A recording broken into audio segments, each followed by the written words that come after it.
I want to give you a super easy, quick security win that you can set up right now.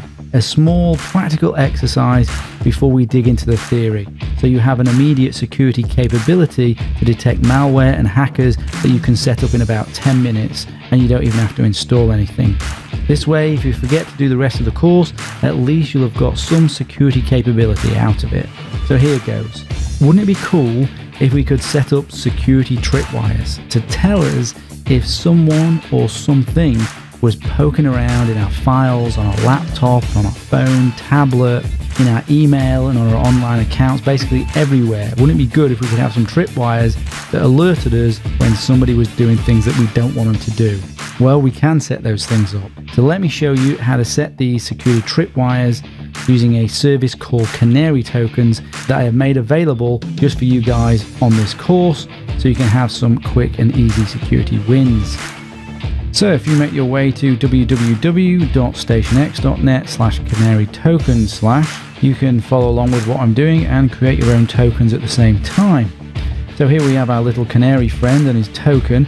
You see a rather obvious red button here, and this is what we need to click on to take us to the domain that will provide us with the tokens.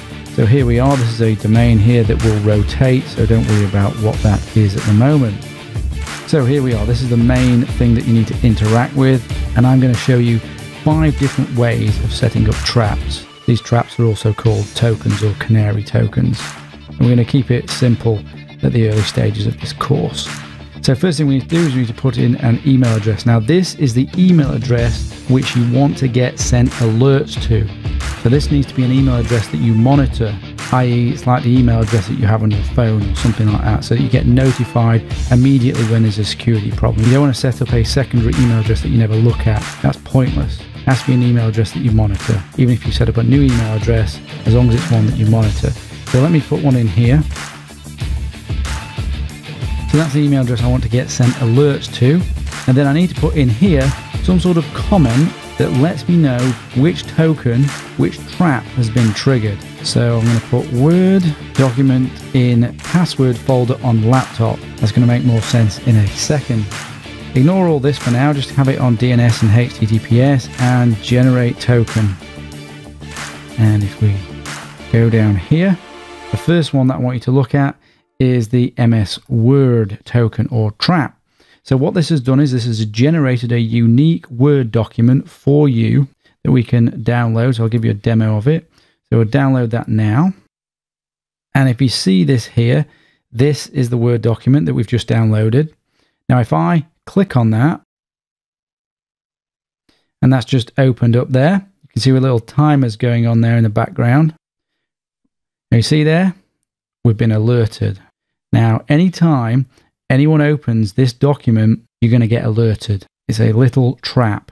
And this little trap should work on most operating systems, most versions of Word. But there's no 100% guarantee that it's going to work on every system and with every version of Word. So if it doesn't work for you, then try one of the other tokens that I'm going to show you in a second.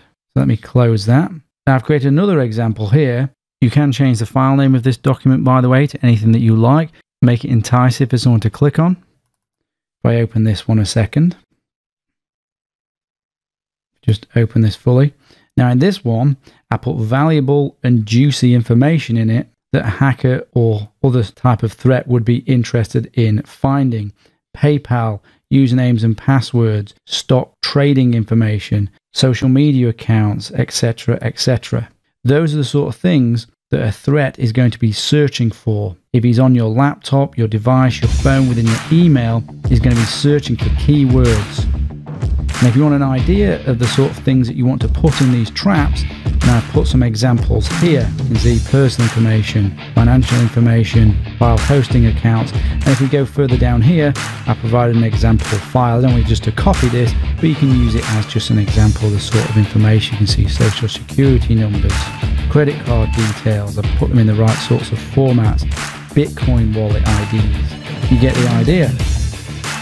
So we can imagine now the hacker was snooping around in an area that we've specifically put aside just for the hacker to find, and we've put in that Word document and he's now clicked on it, and this is the alert we get. So we know he's snooping around. And not only do we know he's snooping around, we know what he's doing because we've set up that comment there. And if we click here, we can look to see where he's come from. We can track him down. And this provides further information on how he triggered the alert. But what is important is that you react to the alert.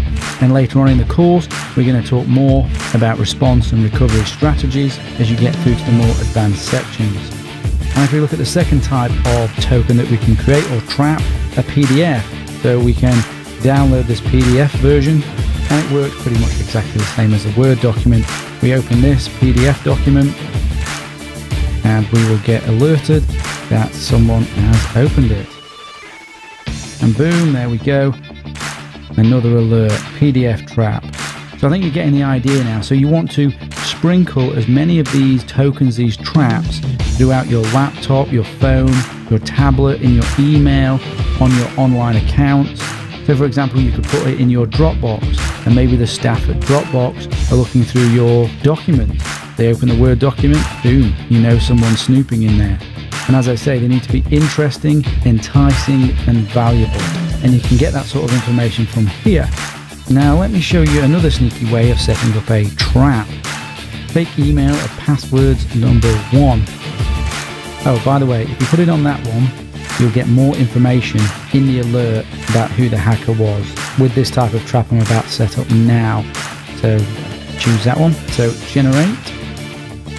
And if we pop down here, we're going to go to webbugs, and we're going to use 2 webbugs here. So let's just grab that URL. So that is a clickable link that if the hacker clicks on, you're going to be alerted. Let's open up an email here. Right. Let's just pop that in there for now. Then we're going to send this to ourselves. We could send it from a different account, but all that matters is that the 2 email address is the account that you're wanting to be monitored. You're wanting to know if a hacker is in there. We need to create an enticing subject. So, and then just as an example for this one, I'm going to go here and I'm going to copy all of this stuff here into this email.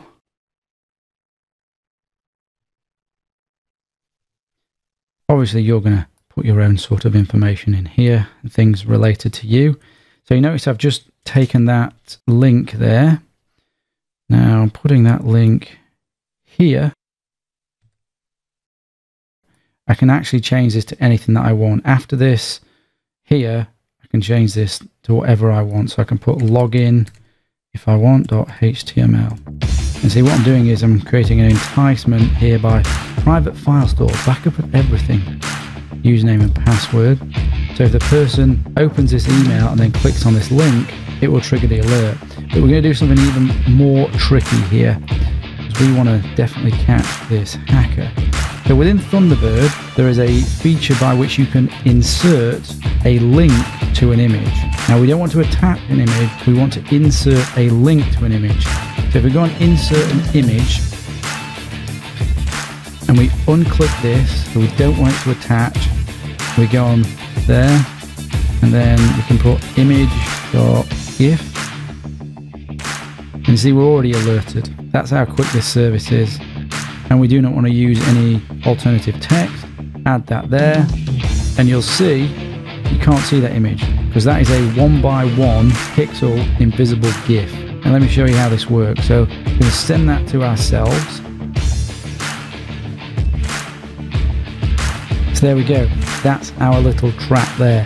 Now we can choose to open it, leave it as an open email, or we can leave it as an unopened email. But no matter what, if someone's in our email and they're searching for whatever it is that they want to be searching for, maybe they're interested in PayPal accounts, well there we go, that comes up. They're searching for bank information, credit card information, that's going to come up. And all they need to do is just open it. You don't even need to click on a link. Boom, caught them. You know they're poking around in there. But let's say that doesn't work for whatever reason, it should. Then there's still things like that to entice them. Click on that, boom, caught them again. Now in order for us to have inserted that image, I went on this insert image. Now you may not have this functionality available in the email client that you use. It may not even be available to do this. But it doesn't matter, you can still download Thunderbird if you like, it's free, and just send an email or emails using Thunderbird just for this one task if you can't work out how to embed that invisible web bug into your email. So as I said, you want to sprinkle these tokens throughout your laptop, on your laptop, phone, tablet, in your email, in your accounts, make them enticing, make them valuable, and then when you get an alert, respond to that alert. And respond in the ways that I recommend throughout this course, changing your password and other such sort of things, disconnecting from the network. So there you go, that's your security quick win. Go ahead and set those up right now. You will have, after you set this up, better security detection capabilities than most companies do. You might not believe that if you're not in the security industry, but that is a sad and true analysis of the state of most organizations' detection capabilities. Just think of Edward Snowden. He was poking around in the NSA for months as an insider threat, and nothing like this alerted the NSA. Pretty crazy.